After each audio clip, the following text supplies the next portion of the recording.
Halo, guten Morgen. Wie geht es euch? Apa kabar kalian semua hari ini?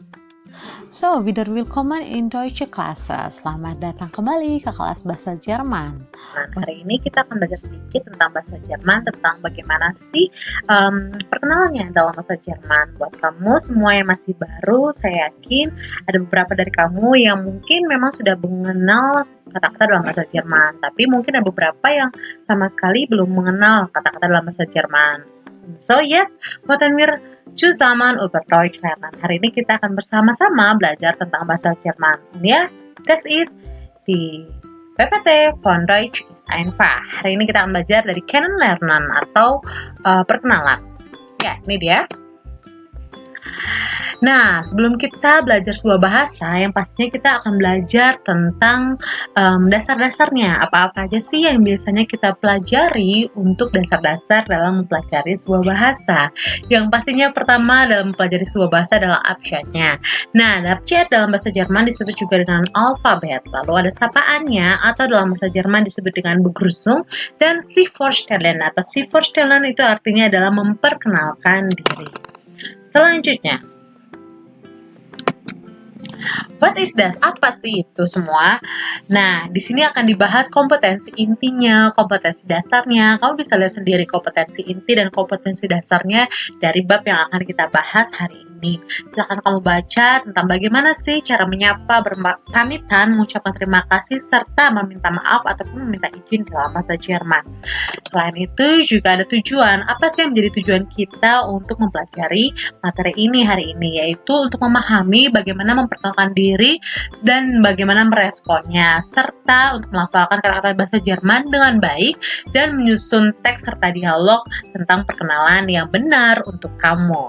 Dan sekarang adalah indikator-indikator yang menjadi penilaian saya untuk kamu di dalam pelajaran ini, yaitu pertama, bagaimana kamu bisa melafalkan vokal secara benar, melafalkan konsonan dengan benar, dan serta melafalkan kata per kata dalam bahasa Jerman dengan baik dan benar. Ada materi-materi yang akan kita bahas di dalam bab ini, mulai dari materi pertama, kedua, dan ketiga. Untuk pertemuan hari ini, saya akan mengajarkan kamu di materi awal saja, materi pertama, yaitu tentang bagaimana sih pengucapan vokal dan pengucapan konsonan yang baik di dalam bahasa Jerman, serta sedikit pengenalan saya tentang sapaan atau juga memperkenalkan diri di dalam bahasa Jerman. Dan mari kita mulai dari alfabet. Ya, alfabet atau abjad dalam bahasa Jerman itu secara pronunciation-nya atau Aussprache-nya itu nggak begitu berbeda dengan pelafalan atau pengucapan di dalam bahasa Indonesia.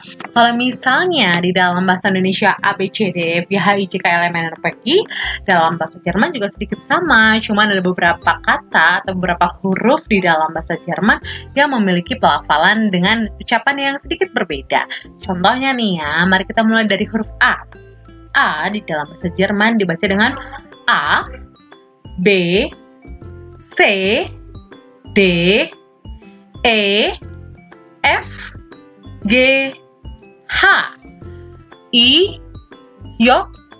Nah, ini beda kan? Kalau biasa di bahasa Indonesia J, di bahasa Jerman menjadi Y. Lalu ada K, L, M, N, O, P, Q, R, not R, S, T, U, V, W, X, Y, Z. Bisa kamu perhatikan kan, huruf-huruf apa aja sih yang beda pelafalannya antara bahasa Indonesia dengan bahasa Jerman.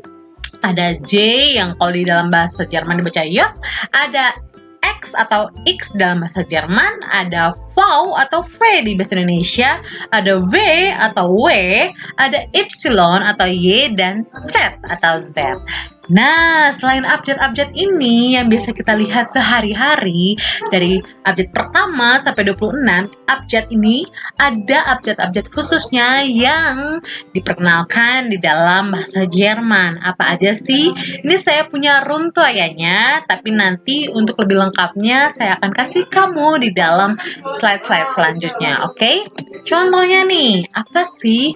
Pertama, kamu bisa lihat ada A.2.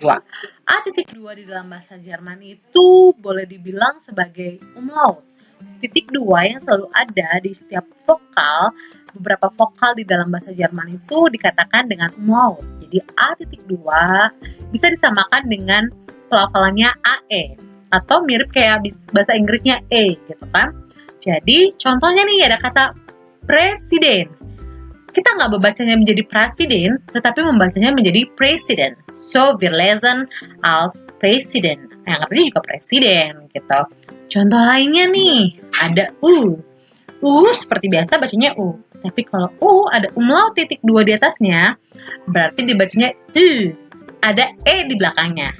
Ingat ya, ngomongnya kayak U biasa. U, tapi lidah kamu ke bawah karena ada E-nya. U. Contohnya ada apa aja sih dengan U umlaut ini? Contohnya ada kata Uber. Uber itu artinya over atau about juga bisa. Oke? Dan ada contoh lainnya misalnya di kata O. O keadaan umlaut. Artinya dibacanya E. Oke? Contohnya ada apa aja sih? Ada hören. Hören artinya adalah hearing di dalam bahasa Indonesia.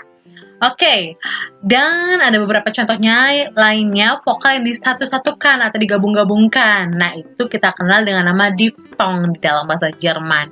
Kalau kamu lihat di dalam sampel PPT ini ada tulisan EI, EU, ada IE, ada juga tulisannya nanti AI gitu kan. Nah, itu disebut juga dengan diphthong atau konsonan yang disatu-satukan. Cara bacaannya sudah saya tulis di dalam sini. Nanti untuk ini akan saya jelaskan lebih dalam di slide-slide selanjutnya. Oke, selanjutnya. Di sini ada apa lagi sih? Nah, di sini saya akan membahas tentang begrüßung atau sapaan dan Verabschiedung ataupun adalah perpisahan di dalam bahasa Jerman. Contohnya nih dalam bahasa Jerman, begrüßungnya ada apa aja? Ada halo, seperti yang kamu tahu halo artinya halo, halo, hai, tschüss. Terus ada bis bald itu kayak bye, ciao, bis später, sampai nanti. Terus Guten Morgen, Guten Tag, Guten Abend, und Guten Nacht. Saya yakin kalau Guten Morgen, Guten Tag, Guten Abend, und Guten Nacht itu pasti semua orang bisa menganalogikannya dengan baik ya. Guten Morgen, das heißt good morning.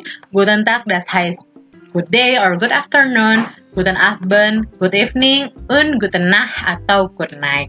Lalu ada Tschüss atau bye, und Auf Wiedersehen. Auf Wiedersehen itu di dalam bahasa Jerman, di dalam bahasa Indonesia diartikan sampai jumpa nanti atau see you later. Sehen itu artinya melihat, dan Auf Wiederhören itu sampai jumpa, tapi lebih kepada pada saat kamu nelfon gitu. Karena hören sendiri tadi artinya adalah mendengarkan. Jadi itu digunakan dalam percakapan kamu di dalam telepon. Dan bis später, sampai nanti. Oke. Selanjutnya ada apa aja sih? Nah, selanjutnya saya punya nih materi. Kalau ini sudah tinggal dipapaskan aja ya, tinggal dipasang-pasangkan si gambar dengan si sapaannya. Selanjutnya ada materi dari salam atau sapa di dalam bahasa Jerman. Boleh ya kamu baca-baca sendiri di sini. Coba deh dilatih pelafalannya. Contohnya nih, Guten Morgen. Kan pelafalannya tadi saya bilang nggak susah-susah banget. Pelafalannya kayak bahasa Indonesia aja. Cuma sedikit perubahan dikit lah dengan beberapa abjad khusus di dalam bahasa Jerman. Pasti udah bisa dong baca yang ini. Nah, kalau ada nih sapaan kayak gini nih, kayak tadi, ayo kita baca sama-sama. Guten Morgen, Guten Tag, Guten Abend, Guten Nacht, Grüß dich, artinya halo juga, und Grüß Gott, artinya halo, tapi diucapin di daerah Jerman bagian selatan, di bagian Austria. Lalu kalau misalnya kamu datang ke suatu tempat yang berbau Jerman, selalu ada nih ditulis di pelangnya, Herzlich willkommen, selamat datang. Nah, itu adalah beberapa sapaan di dalam bahasa Jerman.